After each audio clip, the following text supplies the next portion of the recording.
In the NBA, and honestly all of professional sports, it's very important to understand what your team's realistic goals are and where you currently stand in regards to the process towards achieving them. Teams that rush the process typically end up maxing out at mediocrity and disappointment. Teams that sit back too long are the ones that miss their chance to emerge, and some teams find a way to balance patience and aggressiveness to strike while the iron is hot and make the moves that complement each other along the way, creating a legit championship contender. Then, at the very bottom, there are teams that just have no idea what they're trying to do or how to get there, and continue to throw stuff at the wall to see what sticks, and that brings us to today's video. Today we will be discussing the 3 NBA teams that currently seem completely directionless, with no real path to success anywhere in sight at the moment, with those teams being the New Orleans Pelicans, the Sacramento Kings, and the Brooklyn Nets. We'll be going over why they are the way that they are, what got them to this point, and what exactly their options are to try to dig themselves out of this endless pit of quicksand. Before we start though, it turns out a good amount of you watching right now aren't even subscribed to the channel, so if you enjoy the content, consider hitting the subscribe button, as not only does it help out a ton, but it also very much appreciate it. Now with that being said, let's begin.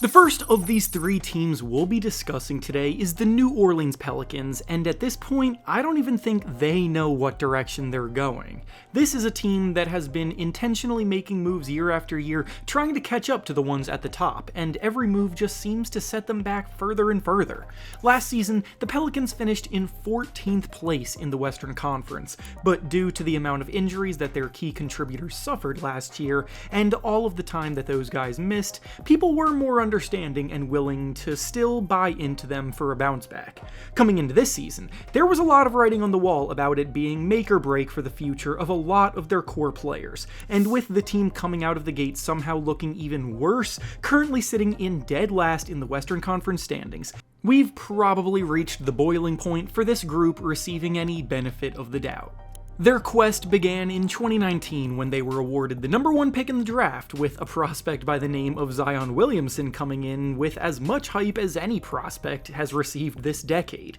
Zion was a freak athlete at Duke who had an unbelievable combination of size, strength, speed, playmaking talent, and explosiveness, and was a walking highlight reel at Duke. There was good reason to view him as the pillar of the Pelicans' future when they drafted him, and pretty much every move since then has been done to try to put the right pieces around him. But the issue is that Zion hasn't been on the court nearly enough to build any synergy with these pieces. He has only played over half of the games in a season twice in his 7-year career so far, and once again, 5 games into the current season, Williamson is out injured again. When he's been able to be healthy and available, he has put up some monster production, and even has 2 All-Star nominations on his resume because he is truly one of the best players in the league, but you just cannot win anything significant with him as your best player because he's hardly ever available to be their best player.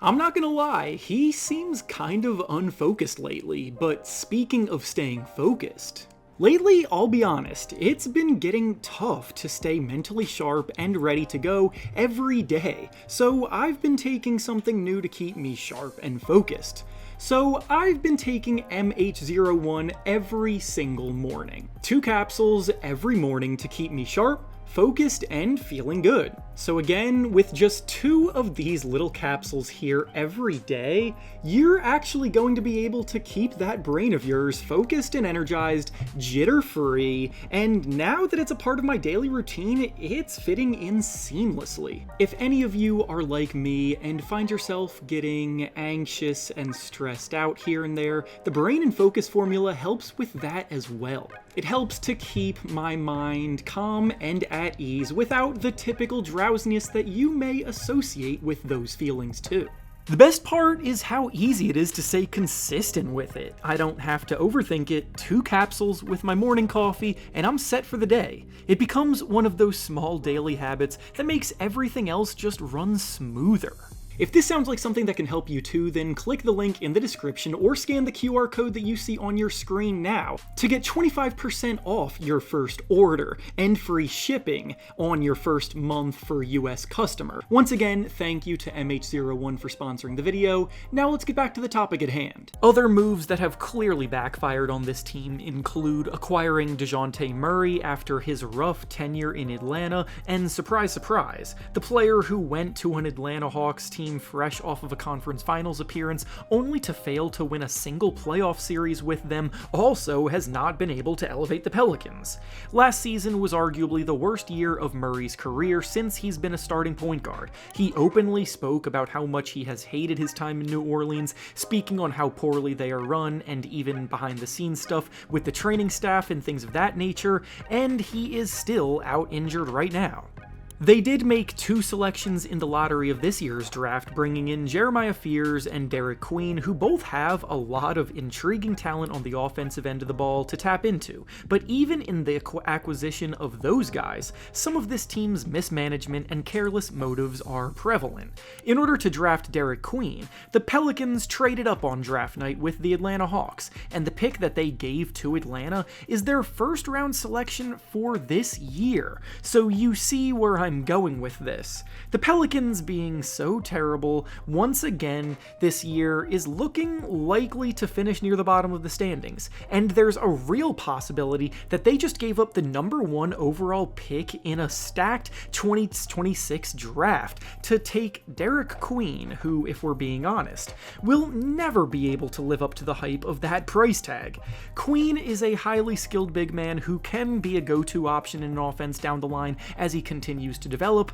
but he has very glaring issues on the defensive side of the ball, and prioritizing him over a pick that could end up being Darren Peterson, AJ DeBonsa, or Cam Boozer is going to continue to be a bad look all year long, especially if they stay near the bottom of the standings. So where do they go from here? Well, they have a lot of pieces they're going to need to offload in order to begin another rebuild, with players like Zion Williamson, Trey Murphy, and Herb Jones all being players that could realistically fetch a worthwhile return in a trade, but they don't have the cornerstone piece to build around in a rebuild yet. It's going to be many years before we see the Pelicans rise to relevancy again, because in the NBA, you need a true superstar caliber talent to take you to the top, and unfortunately, Zion Williamson was unable to become that for them, and they just gave away the pick that could have gotten them that, which set their plans back immensely and left them without any real direction in the process.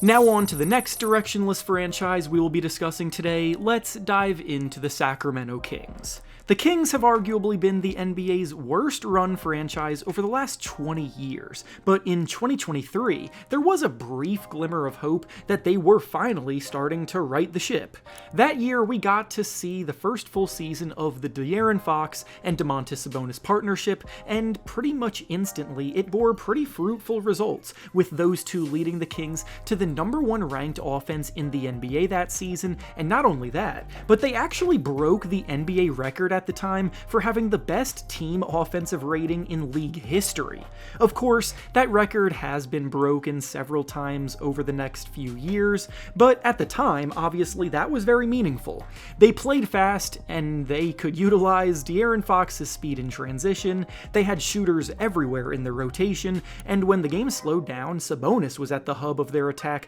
bullying teams inside, and once again finding the open shooters when the defense caved in on him. They broke their 16-year-long playoff drought by finishing as the 3 seed in the West too, but it all proved to be fool's gold. They ended up getting eliminated by the Golden State Warriors in the first round of the playoffs that year, and now 3 years later, they have yet to return to the playoffs a single time. That high-powered, fast-paced offense has gotten slower and slower, frustrations arose, names have come and gone, and now we're looking at a team desperately clinging to what once looked like it could have have been, but the product they're putting out on the floor is nothing but selfishness and empty statistics without a lick of defense being played. De'Aaron Fox is gone now, and now headlining their offense is the duo of Zach LaVine and DeMar DeRozan, who were previously teammates in Chicago and failed to win a single playoff series together there. So the Kings for some reason saw that and said they wanted a slice of that painfully mediocre pie themselves.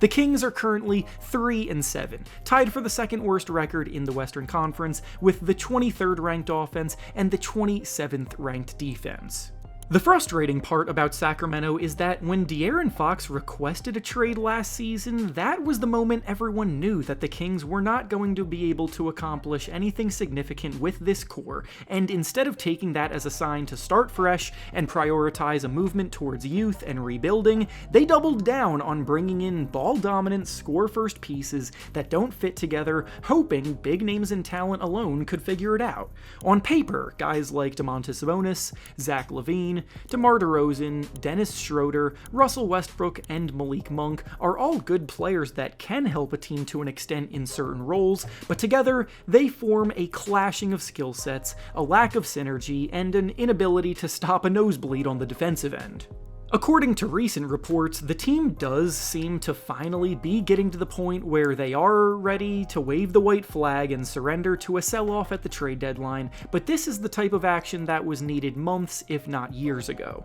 Luckily for them, they do own all of their own first-round picks over the next few years, so undergoing a rebuild could still prove to be beneficial, with them already sitting near the bottom of the standings and a strong 2026 draft class waiting for them. But at the moment, nothing about this roster insinuates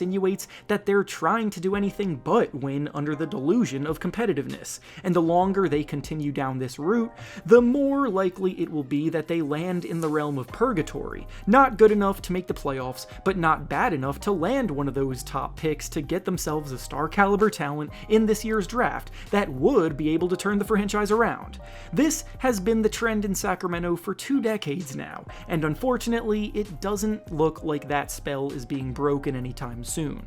And finally, the last directionless franchise we will be delving into is, of course, the Brooklyn Nets. The Nets, at the very least, have the right idea, their execution of it has just been pretty bad. Brooklyn is full steam ahead towards tanking right now, and they're tied for having the worst record in the NBA at the moment, with 1 total win through 10 games, playing no defense whatsoever, ranking dead last on that end of the floor. They've got a lot of young talent to begin this process with, and they just made 5 selections in the first round of this year's draft, which you would think would be the perfect way to kickstart a rebuild. But I'm sorry, I just don't think they made the most of that opportunity. With those 5 selections, they took 3 point guards who all have suspect jumpers, and quite frankly, none of them are really quality shot creators on the ball either. Yegor Demin has shot the ball decently so far, but he also got off to a hot start at the beginning of his college season last year before he ended the year shooting 27% from 3, so there's very much reason to be wary there. One of the other selections was Drake Powell, a high-energy defensive wing who has already got nagging injury struggles, and lastly they took Danny Wolf, a center who couldn't defend at the college level and so far hasn't even been able to see the floor for meaningful minutes at the NBA level. None of those 5 players are the type of guys that you look at as pieces to build around for a tanking team, and it's not even unreasonable to doubt whether, due to clashing skill sets, they'd all be able to progress together on the same team without getting in each other's ways. Not only that, but when a team is rebuilding without any clear-cut, high-end talent, you usually see them playing those rookies big minutes, letting them make mistakes, so that they can learn from it and get experience under their belt, especially when they are motivated to lose the games in the short term. The Nets, however, aren't even doing that. None of the 5 players that they drafted in the first round are even playing more than 20 minutes per game, with the team's more experienced players still taking top priority.